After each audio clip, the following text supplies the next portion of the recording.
Hello, welcome to forex. Good morning, hi friends, everyone, how are you? আমি এখন ফরেক্স gold মার্কেটের একটা analysis দিচ্ছি। আজকে আমাদের পিভট পয়েন্ট হচ্ছে 2394, ফার্স্ট রেজিস্ট্যান্স হচ্ছে 2406, সেকেন্ড রেজিস্ট্যান্স হচ্ছে 2418 এবং থার্ড রেজিস্ট্যান্স হচ্ছে 2430।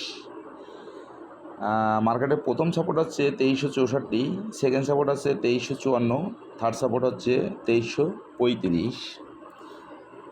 মার্কেটটা গতকালকে মোটামুটি নিউজগুলো নেগেটিভ হয়েছে, ইউএসডি নিউজ, বাট মার্কেটটা উপরে যাওয়ার কথা, কিন্তু মার্কেটটা গেছে ডাউনে।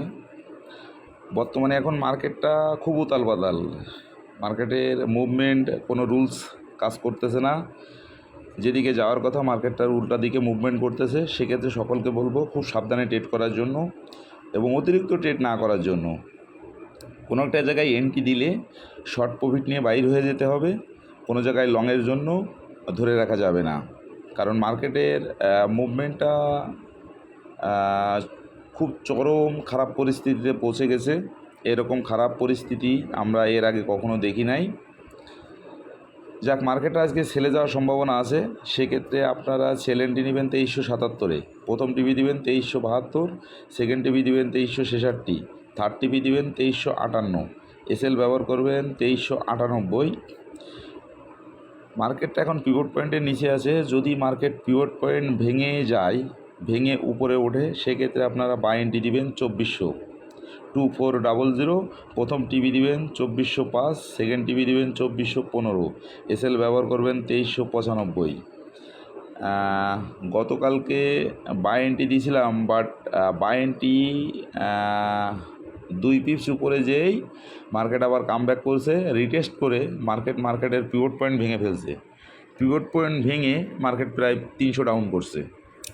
এই জন্যে একটা কথা আপনারা সবসময় মাথায় রাখবেন, যদি মার্কেট কোনো একটা বাই এন্ট্রি বা পিভট পয়েন্ট ভেঙে 4 থেকে 5 পিপস উপরে না যায়, সেক্ষেত্রে যদি মার্কেট রিটেস্ট করে মানে ব্যাকে আসে, তাহলে চিন্তা করবেন যে ওই মার্কেটটার উপরে যাওয়ার সম্ভাবনা নেই। সেক্ষেত্রে আপনারা ওখানেই 2-3 পিপসে আপনারা এসএল হিট করাই দেবেন, দিয়ে ওয়েট করবেন ওই মার্কেটটা পিভট পয়েন্ট ভাঙবে। গতকালকেও কিন্তু সেম এই কাজটাই হয়েছে। 1.5 পিপস থেকে 2 পিপস উপরে গেছে, যে মার্কেট রিটেস্ট করে নিচে চলে আসছে। অনেকে এটার এসএল হিট করাইছে 4 পিপস 3 পিপস পরে, এবং তারা একটা সময় ওয়েট করছে পিভট পয়েন্টের জন্য। পিভট পয়েন্ট যখন ভাঙছে দেন সেল এন্ট্রি, যেমন আমি দিয়েছিলাম 2413-তে সেল এন্ট্রি, সেখান থেকে মার্কেট আসছে 2381 পর্যন্ত। ঠিক আছে, যাক, 300-র বেশি নেমে গেছে। সেক্ষেত্রে আমি বলবো যে আপনাদের যে জায়গায় এন্ট্রিগুলো দেওয়া হয়, অবশ্যই সঠিক জায়গায় এন্ট্রি দিবেন। দিনের টার্গেট ফিল আপ হয়ে গেলে আপনারা ডেটগুলো ক্লোজ করে দিবেন, লং টাইমের জন্য ধরে রাখবেন না।